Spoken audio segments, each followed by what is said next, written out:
عید میلاد کی تائید میں ایک صاحب کی ویڈیو سننے میں آئی جس میں انہوں نے ایک نئی دلیل دینے کی کوشش کی ہے اور بہت بھاری بھرکم چیلنج دیا ہے کہ قیامت تک اس کا کوئی جواب دے ہی نہیں سکتا۔ دلیل ان کی ہے، کہتے ہیں کہ امام بخاری رحمہ اللہ کے بارے میں سب یہ سناتے ہیں، مانتے ہیں کہ جب وہ صحیح بخاری لکھ رہے تھے تو ہر حدیث لکھنے سے پہلے غسل کرتے اور 2 رکعت نماز پڑھتے۔ یہ صاحب کہتے ہیں کہ دیکھیے امام بخاری رحمہ اللہ نے جو یہ عمل کیا ہے اس کا کوئی ثبوت نہ قرآن سے ہے، نہ حدیث سے ہے، نہ صحابہ سے، بلکہ انہوں نے یہاں تک کہہ دیا کہ امام بخاری رحمہ اللہ نے معاذ اللہ یہ نماز گڑھ لی ہے۔ تو کہتے ہیں کہ جب امام بخاری رحمہ اللہ کا یہ عمل بدعت نہیں مانا جاتا ہے جو کہ ایک پوری نماز ہے، تو عید میلاد کو بدعت کیوں کہتے ہو؟ اس کا جواب یہ ہے کہ یہ صاحب سمجھ ہی نہیں پائے کہ امام بخاری رحمہ اللہ جو نماز پڑھ رہے تھے وہ کون سی نماز تھی۔ اگر ان صاحب نے تھوڑا سا پڑھا ہوتا اور معلوم کیا ہوتا کہ وہ کون سی نماز ہے تو اتنا بڑا چیلنج نہیں کرتے۔ دیکھیں امام بخاری رحمہ اللہ نے جو نماز پڑھی ہے، خود امام بخاری رحمہ اللہ کے اپنے الفاظ میں اس کی وضاحت موجود ہے، جسے صحیح بخاری کی سب سے بہترین شرح لکھنے والے ابن حجر رحمہ اللہ نے مقدمہ فتح الباری میں صفحہ نمبر 489 پہ نقل کر رکھا ہے۔ چنانچہ امام بخاری رحمہ اللہ ہی سے نقل کرتے ہیں کہ امام بخاری فرماتے ہیں کہ صنفت کتابی الجامع فی المسجد الحرام، کہ میں نے اپنی اس کتاب کو مسجد حرام میں لکھا ہے، تصنیف کی ہے۔ وما ادخلت فیہ حدیثا، اور میں نے جب بھی اس میں کوئی حدیث داخل کی، حتی استخرت اللہ تعالی وصلیت رکعتین، جب میں نے اس کتاب میں کوئی حدیث درج کی تو میں نے استخارہ کیا اور 2 رکعت نماز پڑھی۔ حتی استخرت اللہ، میں نے استخارہ کیا۔ تو یہ 2 رکعت نماز کون سی ہے؟ نماز استخارہ ہے، اور نماز استخارہ کا ثبوت خود اسی صحیح بخاری میں امام بخاری رحمہ اللہ نے پیش کر رکھا ہے۔ چنانچہ صحیح بخاری کی حدیث نمبر 7390 7390، حدیث کا راوی جابر بن عبداللہ رضی اللہ تعالیٰ عنہ ہے، کہتے ہیں کہ کان رسول اللہ صلی اللہ علیہ وسلم یعلم اصحابہ الاستخارۃ فی الامور کلھا، کہتے ہیں کہ اللہ کے رسول صلی اللہ علیہ وسلم اپنے ساتھیوں کو تمام معاملات میں استخارہ سکھاتے تھے، جو بھی اہم کام ہے اس میں استخارہ کرو۔ کہتے ہیں کہ آگے ہے اذا ہم احدکم بالامر فلیرکع رکعتین، اللہ کے نبی صلی اللہ علیہ وسلم فرماتے تھے کہ جب تم میں سے کوئی کسی کام کا ارادہ کرے فلیرکع رکعتین من غیر الفریضہ، تو 2 رکعت نماز پڑھے فرض کے علاوہ، یعنی یہ فرض نماز نہیں ہے استخارہ کی۔ آگے ثم لیقل، اور پھر وہ یہ کہے اللہم انی استخیرک، یہ پوری روایت ہے، لمبی سی روایت ہے صحیح بخاری میں۔ اس حدیث میں استخارہ کی دلیل موجود ہے، اور اس حدیث کو امام بخاری رحمہ اللہ نے صحیح بخاری میں کئی جگہ نقل فرمایا ہے۔ تو یہ ہے دلیل امام بخاری رحمہ اللہ کے عمل کی۔ امام بخاری رحمہ اللہ نے جو نماز پڑھی تھی وہ نماز استخارہ تھی، اور اس کی دلیل یہ صحیح بخاری کی حدیث ہے جسے امام بخاری رحمہ اللہ نے کئی جگہ درج فرمایا ہے، اور بھی بہت ساری کتب حدیث میں روایت موجود ہے۔ تو جناب امام بخاری رحمہ اللہ نے اپنی طرف سے یہ نماز نہیں گڑھی ہے، بلکہ یہ نماز استخارہ ہے جس کی تعلیم اللہ کے نبی صلی اللہ علیہ وسلم نے دی ہے۔ اور ان صاحب نے یہ بھی کہا کہ صحابہ سے بھی اس کا ثبوت نہیں ہے، حالانکہ صحابہ سے اس کا ثبوت موجود ہے۔ چنانچہ صحابہ کی بات کریں تو صحیح مسلم کی ایک حدیث ہے، حدیث نمبر 1333، عبداللہ بن زبیر رضی اللہ تعالیٰ عنہ نے خانہ کعبہ کے بارے میں کہا کہ جب وہ حادثے کا شکار ہو گیا تھا تو خانہ کعبہ کو دوبارہ بنانے کے سلسلے میں عبداللہ بن زبیر رضی اللہ تعالیٰ عنہ نے 3 بار استخارہ کیا۔ چنانچہ صحیح مسلم حدیث نمبر 1333 کے الفاظ ہیں انی مستخیر ربی ثلاثہ، کہا کہ میں 3 بار اللہ تعالیٰ سے استخارہ کروں گا۔ تو عبداللہ بن زبیر رضی اللہ تعالیٰ عنہ سے ثابت ہے استخارہ کرنا، بلکہ صحابیات سے بھی اس کا ثبوت ملتا ہے۔ صحیح مسلم ہی کی حدیث ہے، حدیث نمبر 1428 1428، اس میں ذکر ہے کہ زینب رضی اللہ تعالیٰ عنہ جو ام المؤمنین ہے، اللہ کے نبی صلی اللہ علیہ وسلم نے ان کو جب شادی کا پیغام دیا تو زید رضی اللہ تعالیٰ عنہ ان کے پاس شادی کا پیغام لے کر آئے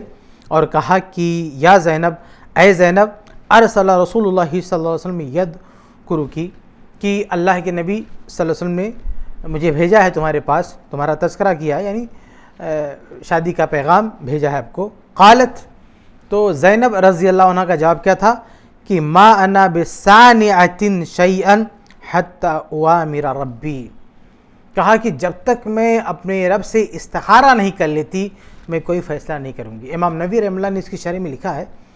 کہ اللہ کے نبی سے شادی کا مسئلہ تھا، پھر بھی استخارہ اس لیے کہ وہ سوچ رہی تھی کہ ایسا نہ ہو کہ نبی سے شادی کرنے کے بعد میں حقوق ادا کر پاؤں گی کہ نہیں، کہیں ایسا نہ ہو کہ کچھ غلطی ہو جائے اور نبی کی شان میں کوئی ایسی بات ہو جائے تو بہت بڑا مسئلہ ہو جائے، اس لیے وہ سوچ رہی تھی کہ نبی سے شادی کرنے کی میں متحمل ہوں کہ نہیں، اس لیے انہوں نے استخارہ کیا۔ یہ امام نووی رحمہ اللہ نے لکھا ہے۔ تو بھائی یہ جو استخارہ کا عمل ہے نا، یہ صحابہ سے بھی ثابت ہے، بلکہ پوری امت کا اجماع ہے۔ اور رہی بات غسل کی، تو وہ غسل تعبدی نہیں ہے، غسل نظافت ہے، یعنی صفائی ستھرائی کے لیے، اور وہ اس لیے کیونکہ حدیث کو درج کرنا ہے، اللہ کے نبی صلی اللہ علیہ وسلم کی حدیث درج کرنی ہے، اور امام بخاری رحمہ اللہ کا مقصد یہ تھا کہ سب سے صحیح اعلیٰ درجے کی جو صحیح روایت ہے اسے درج کیا جائے۔ تو اس کے لیے اپنے طور پر بھی پورے احتیاط کی ضرورت تھی، اور اللہ تعالیٰ سے توفیق طلب کرنے کی بھی ضرورت تھی۔ تو امام بخاری رحمہ اللہ نے یہ دونوں کام کیا، ایک تو پوری طرح سے احتیاط کیا، یعنی غسل کر رہے ہیں تاکہ ذہن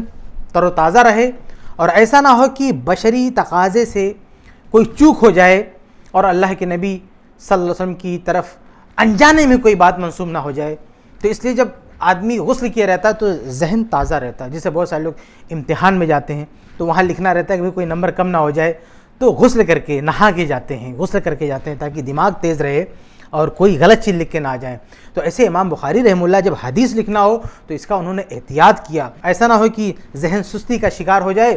اور بشری تقاضے کے مطابق کوئی چوک ہو جائے، اور جب غسل کر کے حدیث لکھنے کے لیے بیٹھیں گے تو ذہن پوری طرح سے بیدار رہے گا اور اس طرح کی غلطیوں سے بچنا آسان ہوگا۔ اچھا، احتیاط بھی کافی نہیں، ایک آدمی کتنی بھی احتیاط کر لے لیکن جب تک اللہ تعالیٰ کی توفیق نہ ہو جب تک وہ کچھ نہیں کر سکتا۔ ایک آدمی کے پاس کتنے وسائل ہوں، عزم ہو، حوصلہ ہو، سب کچھ ہو، لیکن اگر توفیق نہ ملے کچھ نہیں کر سکتا۔ تو امام بخاری رحمہ اللہ نے اپنی طرف سے جو کچھ بن پڑا سب کیا، ہر طرح کے احتیاط سے کام لیا، لیکن اسی پہ بس نہیں کیا، اللہ تعالیٰ سے توفیق طلب کی، تو اس کے لیے انہوں نے نماز استخارہ پڑھی۔ تو ذہن پوری طرح سے بیدار رہے اس کے لیے غسل فرمایا، اور اللہ تعالیٰ کی طرف سے توفیق شامل حال رہے اس کے لیے نماز استخارہ۔ اور اس طرح سے جب صحیح بخاری پر کام کیا تو آپ دیکھ سکتے ہیں کہ رزلٹ پوری دنیا کے سامنے ہے کہ قرآن مجید کے بعد سب سے بہترین کتاب صحیح بخاری حدیث کی کتاب قرار پائی۔ تو یہ امام بخاری رحمہ اللہ کے عمل کا معاملہ ہے۔ اچھا، یہاں پہ یہ چیز بھی واضح کر دی جائے، جب یہ کہا جاتا نا کہ امام بخاری رحمہ اللہ ہر حدیث کو درج کرنے سے پہلے غسل فرماتے تھے، تو کچھ لوگوں کے ذہن میں آتا ہے کہ امام بخاری بار بار دن بھر نہا رہے تھے۔ ان کے ذہن میں کیا آتا ہے کہ جیسے آج کوئی کتاب لکھنے بیٹھتا ہے تو ایک ساتھ اچھا خاصا لکھ جاتا ہے، تو سمجھتے ہیں کہ ایسے ایک حدیث لکھے پھر لکھے۔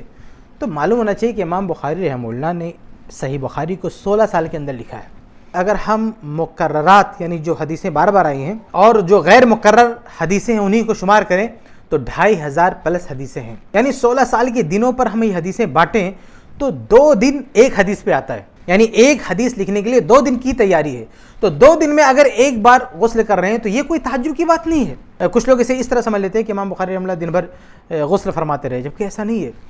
امام بخاری رحمہ اللہ نے بہت ہی اطمینان سے لکھا ہے، 16 سال کی مدت میں یہ کتاب لکھی ہے۔ اگر ہم غیر مقرر احادیث کو دیکھیں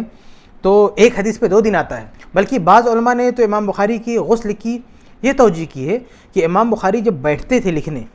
یعنی جب بیٹھے تب غسل کر کے بیٹھے، اس کے بعد ایسا نہیں کہ ایک حدیث لکھنے کے بعد جب دوسری حدیث شروع کر رہے ہیں تو دوبارہ غسل کر رہے ہیں، بلکہ اس غسل میں جتنی حدیث لکھ پا رہے ہیں اس کے بعد جب وہ ختم کر دے رہے ہیں تو اب دوبارہ جب بیٹھیں گے دوبارہ لکھنے کے لیے تو غسل کریں گے، یعنی ایک مجلس کا وہ غسل ہوتا تھا، ایک حدیث کا نہیں، ایک مجلس کا وہ غسل ہوتا تھا۔ یہ کچھ لوگوں نے بہرحال تشریح کی ہے، لیکن اگر ہم یہی بات مانیں جیسا کہ بظاہر روایت کے الفاظ سے پتہ چلتا ہے کہ ہر حدیث کے لیے امام بخاری رحمہ اللہ غسل فرماتے تھے، تو بھی کوئی تعجب کی بات نہیں ہے، کیونکہ 16 سال کی مدت میں یہ کتاب امام بخاری رحمہ اللہ نے لکھی ہے۔ تو یہ تھا امام بخاری رحمہ اللہ کا عمل جس کی وضاحت آپ کے سامنے کر دی گئی، جس کو بدعت کے لیے یہ لوگ دلیل بنا رہے ہیں۔ حالانکہ آپ غور کریں گے نا تو امام بخاری رحمہ اللہ کا یہ عمل یہ سبق دیتا ہے کہ انسان کو اپنے آپ کو بدعت و خرافات سے دور رکھنا چاہیے۔ کیسے؟ اس لیے کہ دیکھو امام بخاری رحمہ اللہ نے یہ جو کچھ احتیاط کیا، غسل کیا، پھر اللہ تعالیٰ سے توفیق طلب کی، نماز استخارہ، یہ سب کچھ کس لیے؟ یہ سب کچھ اس لیے تاکہ اللہ کے نبی کی طرف اللہ کے دین میں ہماری طرف سے کوئی بات ایڈ نہ ہونے پائے۔ یہ پورا احتیاط حدیث سے پہلے غسل کرنا، حدیث درج کرنے سے پہلے استخارہ کرنا، یہ کمال احتیاط تو یہ سبق دیتا ہے ہم کو کہ ہمیں اللہ کے نبی صلی اللہ علیہ وسلم کی طرف، دین کی طرف خود گڑھ کے کوئی بات منسوب نہیں کرنا چاہیے۔ تو امام بخاری رحمہ اللہ کا یہ عمل تو بدعت کی جڑ کاٹ رہا ہے، لیکن ان لوگوں کا استدلال ہی الٹا ہے، جہاں سے بدعت کی جڑ کٹتی ہے وہیں سے بدعت کشید کرنے کی کوشش کرتے ہیں۔ اچھا، ایک آخری بات یہ کہ بالفرض اگر ہم تھوڑی دیر کے لیے مان بھی لیتے کہ امام بخاری رحمہ اللہ نے کوئی ایسا عمل کیا ہے جس کا ثبوت نہیں ہے، تو امام بخاری رحمہ اللہ ہوں یا کوئی بھی امام ہوں، ائمہ اربعہ ہوں کیوں نہ ہوں، اگر ان میں سے کسی نے کوئی ایسی بات کہہ دی جس کی دلیل قرآن و حدیث میں نہیں ہے، تو ان کے کہنے سے بھی ہم اس چیز کو دین نہیں سمجھتے۔ ایسے بہت سارے مسائل ہیں، میری انشاءاللہ ایک چھوٹی سی کتاب آئے گی جس میں نے ایسے تمام مسائل کو جمع کیا ہے جس میں ائمہ اربعہ کا اتفاق ہے، لیکن دلیل اس میں قرآن و حدیث کی الگ ہے۔ یعنی ائمہ اربعہ چند ایسے مسائل پر متفق ہیں جو دلیل کے خلاف ہیں، دلیل کچھ اور ہے۔ تو امام بخاری رحمہ اللہ کیا، اگر ائمہ اربعہ بھی متفق ہو کے کسی مسئلے کو بتائیں اور وہ مسئلہ قرآن و حدیث کے خلاف ہو، ہم اسے ماننے کے لیے تیار نہیں ہیں۔ تو اللہ کے فضل و کرم سے امام بخاری رحمہ اللہ نے کوئی بدعت ایجاد نہیں کی ہے، سنت پہ عمل کیا ہے، لیکن اگر کوئی ایسا کام ان سے ہو بھی جاتا جس کی دلیل قرآن و حدیث میں نہ ہوتی تو ہم اس کو دلیل بنانے والے نہیں ہیں۔ ہمارے لیے اصل مرجع کیا، اصل مصدر کیا، اصل دلیل کیا؟ قرآن، حدیث، صحابہ۔ بعد کے امام وہ کتنے ہی بڑے کیوں نہ ہوں، اگر وہ کوئی ایسی بات کہتے ہیں یا کرتے ہیں جس کی دلیل قرآن و حدیث میں نہیں ہے تو وہ ہمارے لیے دلیل نہیں ہے۔ لیکن یہ جو 2 رکعت نماز پڑھنے کا مسئلہ ہے، آپ کے بارے میں واضح کیا جا چکا ہے کہ یہ استخارہ کی نماز تھی جس کی دلیل صحیح بخاری اور بہت ساری کتب احادیث میں موجود ہے، اس لیے امام بخاری رحمہ اللہ نے یہ کوئی بدعت نہیں کیا بلکہ سنت پر عمل کیا ہے، اس لیے نہ یہ بدعت ہے اور نہ اس سے عید میلاد جیسی بدعت پر استدلال درست ہے۔